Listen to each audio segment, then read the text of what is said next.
student, welcome again in accountancy class. In yesterday class, we had discussed about introduction of accounting. In this chapter, in yesterday class, we discussed about what is the needed of accounting, what is the definition of accounting, and number 3A, accountancy, accounting and accounts. Now in today's class, we are going to extend this topic, and in today's class, we are going to discuss about characteristics, first of all, characteristics of accounting. What is the main characteristics of accounting? Number one, accountancy is art as well as science. Accounting एक ऐसा process होता है जो एक art भी होती है और एक साइंस भी होती है. फॉर एग्जांपल, इसको थोड़ा हम एक्सटेंड करते हैं. अगर मैं आर्ट्स के पॉइंट ऑफ व्यू से इसको एक्सप्लेन करूं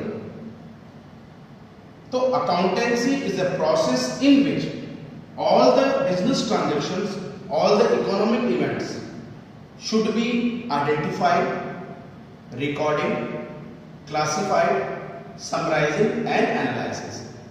तो इस प्रोसेस को फॉलो करने के लिए आपको एक प्रॉपर मैनर फॉलो करना पड़ा, एक सिस्टमैटिक मेथड फॉलो करना पड़ता है. तो it is known as a art. और साइंस के पॉइंट ऑफ व्यू से अगर मैं इसको एक्सप्लेन करूं, accountancy is a science also, because accounting करने के लिए आपको कुछ स्पेसिफाइड प्रिंसिपल्स और कुछ अकाउंटिंग स्टैंडर्ड्स को फॉलो करने पड़ेंगे. कुछ रूल्स एंड रेगुलेशंस के अकॉर्डिंग आपको अपने बिजनेस ट्रांजैक्शन सिस्टमैटिक तरीके से रिकॉर्डिंग करने पड़ते हैं, जो कुछ प्रिंसिपल्स के अकॉर्डिंग फॉलो होते हैं या कुछ अकाउंटिंग स्टैंडर्ड्स हैं.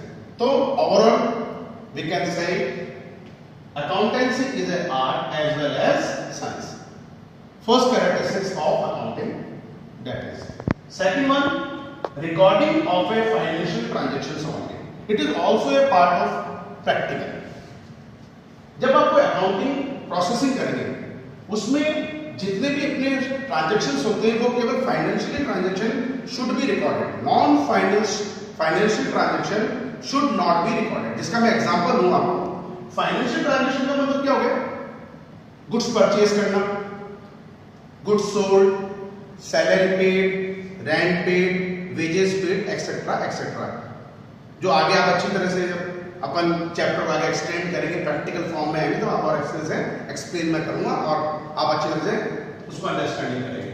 But non financial transactions should not be recorded in A accounting process. Non financial transaction का मतलब क्या हो गया? एम्प्लॉयज का अपॉइंटमेंट वगैरह होना, मीटिंग्स वगैरह होना, ऑर्गेनाइजेशन में कोई स्ट्राइक आ गई, वो आप उन ट्रांजैक्शन को फाइनेंशियल ट्रांजैक्शन को अकाउंटिंग प्रोसेस में रिकॉर्डिंग नहीं कर सकते. तो second characteristic is accounting is A recording of the financial transactions only. In accounting process we recording only financial transactions. Okay. Number 3, recording in the terms of money. सबसे important condition,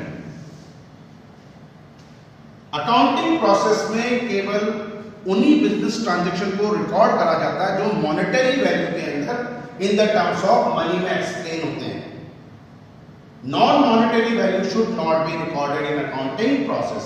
accounting नाम ही monetary values के लिए होता है.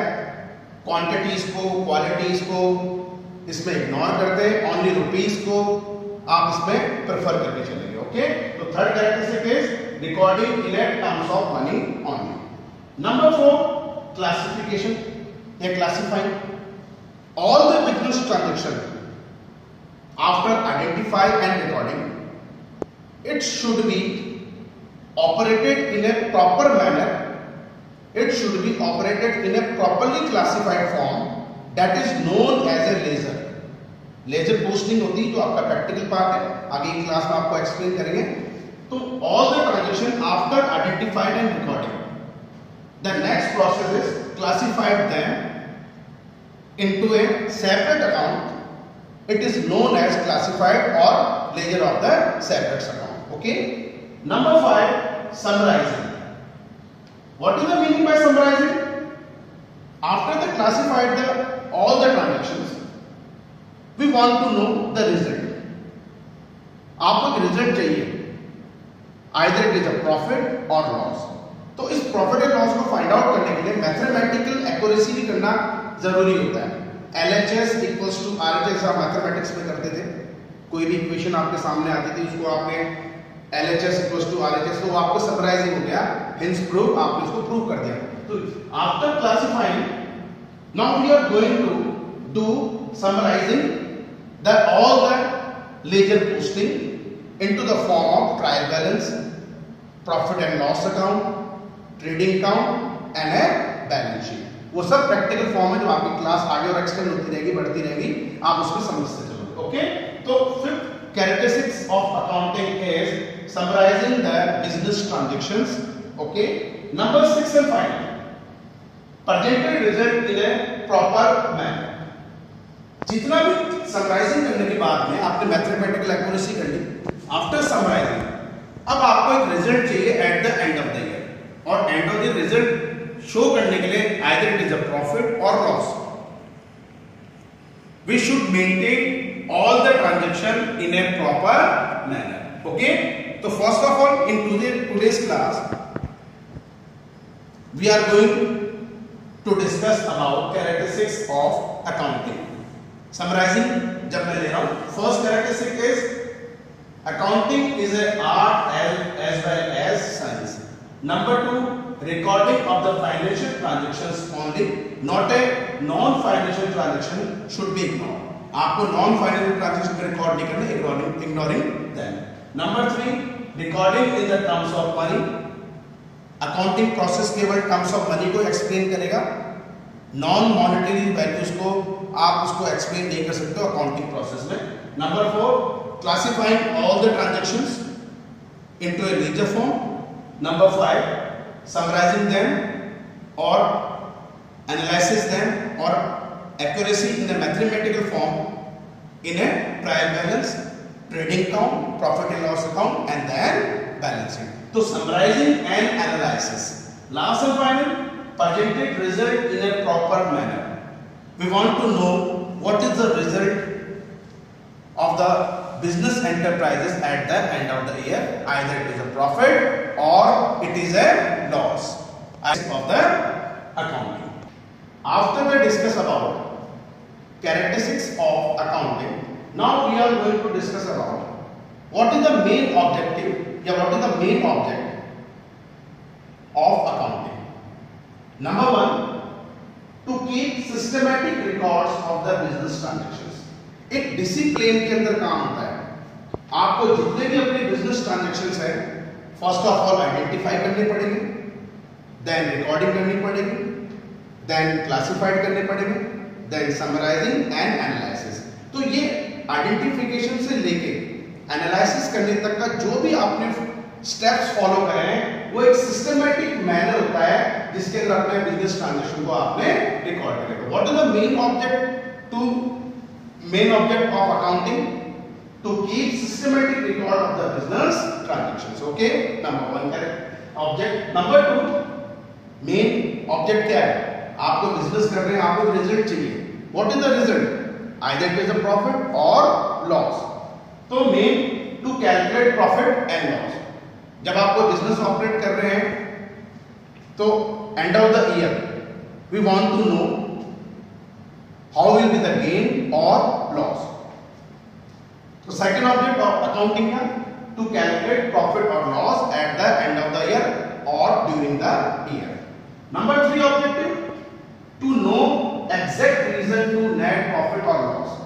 Why we achieve net profit and why we achieve net loss. क्या reason रहे हैं ऐसे कि मेरा प्रॉफिट जितना मैं एक्सपेक्ट कर रहा था मुझे नहीं मिल पा रहा है, और मैंने जब बिजनेस एक्टिविटी ऑपरेट करी तो मुझे लॉस क्यों गया। तो इस रीजन को पता करने के लिए भी आपने जब अपने अकाउंट को सिस्टमेटिक तरीके से ऑपरेट कर रखे हैं तो आप अपने एग्जैक्ट रीजन को पता कर सकते हैं। हो सकता है आपने किसी कस्टमर से डील करी हो और कस्टमर से डील करी और आपका बैड डेब्ट्स हो गया हो, उससे अमाउंट आप रिलाइज नहीं कर पा रहे हो, या आपका लॉस हो गया, या आपने ऐसी पार्टी के साथ में अपनी डील्स कर ली जो फ्रॉड निकल गई है, जो भी है, तो इस चीज का पता आपको सिस्टमेटिक तरीके से जब आपने अपनी अकाउंटिंग प्रोसेस को फॉलो करा, तो to know the exact reason to net profit और नेट लॉस, कि क्या रीजन रहा कि मुझे नेट प्रॉफिट और नेट लॉस हो रहा है। तो third objective of accounting is to know the exact reason to net profit or loss. Number 4, to ascertain the financial position of the business. ये डिटरमाइन करने के लिए, ये फाइंड आउट करने के लिए कि मेरी financial position of the business, मेरे बिजनेस एंटरप्राइजेस की, ऑर्गेनाइजेशंस की, what is the financial position, मेरी लायबिलिटीज कितने की हो रही हैं, how many liabilities and how many assets. तो इस एसेट्स और लायबिलिटी को डिटरमाइन करने के लिए, असरटाइन करने के लिए आपको अकाउंटिंग की जरूरत पड़ती है, क्योंकि ये प्रॉपर मैनर में ऑपरेट हो रहे हैं इसलिए।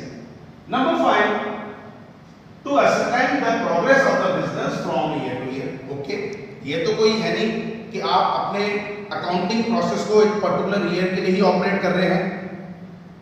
ईयर टू ईयर आपको जो भी अपना फाइनेंशियल ईयर होगा, आपको फर्स्ट ईयर से सेकंड ईयर, सेकंड ईयर से थर्ड ईयर, आपको अपने अकाउंटिंग प्रोसेस को फॉलो करना पड़ेगा, और उस अकाउंटिंग प्रोसेस के बेस पे आप कंपेयर कर सकते हैं फर्स्ट ईयर को सेकंड ईयर से, सेकंड ईयर को थर्ड ईयर से, थर्ड ईयर को फर्स्ट ईयर से, कि भाई मेरे जो बिजनेस की जो प्रोग्रेस है वो क्या हो रही है, इंप्रूव कर रही है, इंक्रीज कर रही है कि डिक्रीज कर रही है।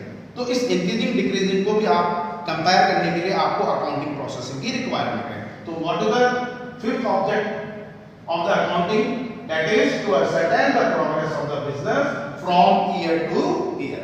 Last and final, to provide information to the various parties. What is the meaning by various party?